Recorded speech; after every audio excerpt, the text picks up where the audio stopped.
গ্যাংটকে পৌঁছাতে না পৌঁছাতে বানঝাগরি ফলসে চলে গেছিলাম, কারণ আমি এটা দেখার জন্য অনেক এক্সাইটেড ছিলাম।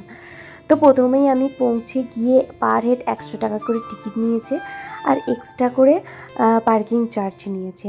তো প্রথমেই বলে থাকি, এই পুরো অ্যাম্বিয়েন্সটা আমি 100তে 100 দেবো, কারণ এতটাই আমার ভালো লেগেছে।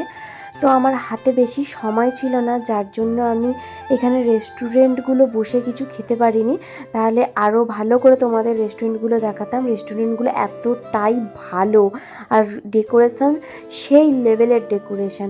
আর এখানে কী নেই, এখানে সব কিছু রয়েছে। আর প্রকৃতি তো কথা বলছে, যেন কি বলবো। আর দেখো, এখানে যেহেতু সন্ধ্যা হয়ে আসছে, সেই জন্য লাইটিংগুলো সব অন করে দিয়েছে। 6টা 6:30 নাগাদ এটা বন্ধ হয়েছে, আমি গেছি 5টা নাগাদ।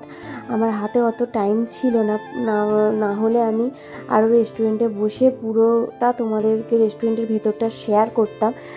তো যদি আমি খেতে বসতাম তাহলে আমার পুরোটা এটা ঘোরা হতো না, বা ফটো ভিডিও ক্লিপ কিছু নেওয়া হতো না, তার জন্য আমি করিনি। আর তারপরেই দেখো এখানে কত সুন্দর ফুল গাছ রয়েছে, সেখানে প্রজাপতি বসে আছে, কি বলবো। আর এখানে একটা মহাদেবের ছোট্ট করে মন্দিরও করেছে, কত সুন্দরভাবে মন্দিরটা করেছে, পুরো গুহা মতো করেছে, আর মহাদেবের পিছনটা লাইট জ্বলছে।